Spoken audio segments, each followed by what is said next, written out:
mulheres, as mulheres que estão servindo ao Senhor dentro das igrejas, as mulheres. Então, antes que eu continue falando das características do diácono, existem algumas coisas que são peculiares para as mulheres, eu não posso deixar isso em branco. Então, vocês mulheres, tomem cuidado para que sejam honestas, não sejam fofoqueiras, sóbrias e fiéis em tudo, que são características específicas para as mulheres. Nós não temos o tempo para ir especificamente sobre cada uma dessas no original, que fala sobre honestidade. Homem também é honesto, mas isso aqui está falando de mulher, a honestidade para a mulher, que é um pouco, que é diferente, no sentido aqui, a fofoqueira é devido, né, que as mulheres têm o costume de estar comentando e falando mais, ela tem uma necessidade maior de preencher o número de palavras diário, então elas acabam por utilizar esse tempo e essas palavras que elas têm em demasiado para cumprir o dia em coisas que não edificam. Aí é que da onde vem a questão da mulher, né? Aqui está dizendo a maldizente, a fofoqueira, né? Então, para vocês mulheres, cuidem disto, né? Apesar que tem uns homens que é fofoqueiro também, né? Mas não cabe bem para o homem ser fofoqueiro. Já, não é? Mais feio ainda. Não cabe. Não, nem pra mulher. Nem da mulher. Não cabe bem para o homem ser fofoqueiro, porque dá um negócio esquisito assim, né? Porque não cabe para o homem um homem ser fofoqueiro. Ele é único assim, ele é que destaca-se. Então, para as mulheres que é algo mais comum e mais pertinente à necessidade delas, então Paulo interrompe o processo aqui das características, refere-se especificamente a essas mulheres que estão inseridas dentro do diaconato e continua. Os diáconos sejam maridos de uma mulher, governe bem seus filhos e sua própria casa, porque os que servirem bem como diáconos adquirirão para si uma boa posição e muita confiança na fé que há em Cristo Jesus. Amém. Amém? Então, para mim continuar aqui, a questão denominacional e a questão até mesmo de séculos, né? Quanto à questão diácono e diaconisa, se é bíblico ou não é bíblico, né?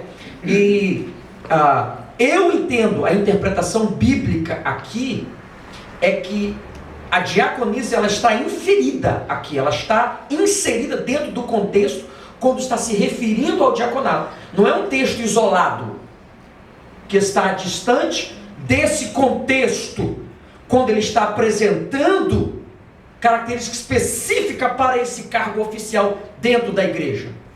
Então ele infere, ele faz menção direta para as mulheres. Se não tivesse esta posição aqui bíblica, aí a gente poderia, de uma certa forma, sugerir e falar, não, mas aqui diz assim, a gente pode dizer que a mulher, mas aí quem argumentaria contra dizer, está fora de contexto.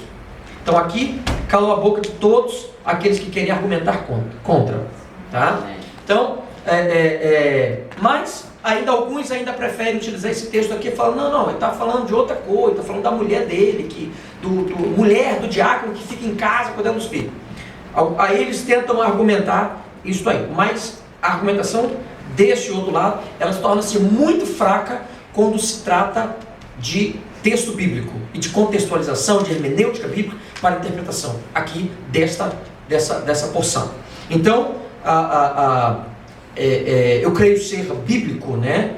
E devido à exposição da maneira como é colocado, ok? Então, aí o outro aqui é o cooperador auxiliar. Quem passou a utilizar muito este termo ou este cargo foram as igrejas evangélicas, que a partir dos anos, né,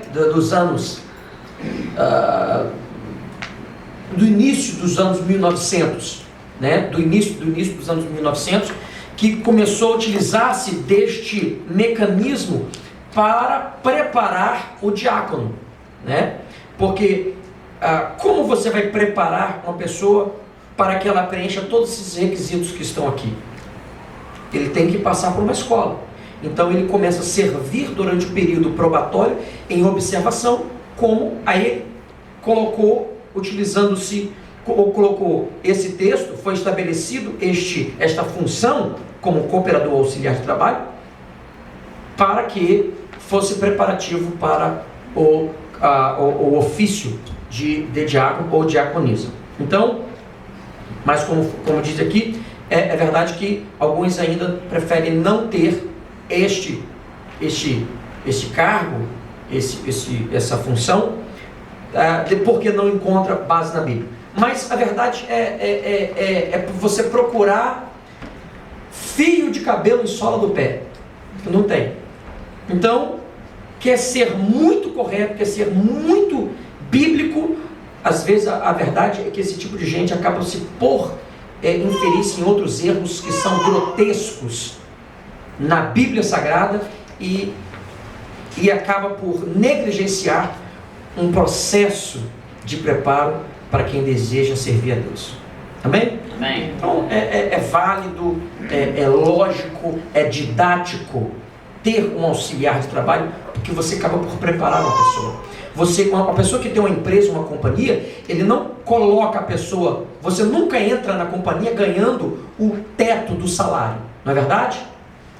Você começa ganhando um pouco, é preparado, é testado para que a sua capacidade seja vista e aprovada, e você tendo a capacidade, aí você passa para estar num salário elevado ou daquilo que é devido à função daquilo que você foi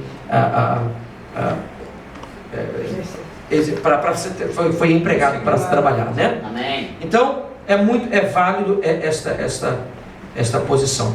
Então, por último, embaixo aqui fala assim: é durante os cultos e eventos da igreja que o obreiro mais tem contato com os membros de uma forma geral, e é nesse momento que ele é observado.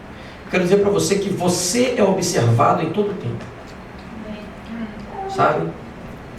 Você, como servo de Deus, como alguém que presta serviço, como alguém que presta culto a Deus, é observado. Então, quando fala sobre diácono, todas essas características aqui são observadas. Ninguém chega e fala: não, eu sou honesto porque eu sou isso porque eu sou. Não, você é observado, e com o tempo você depois de demonstrar.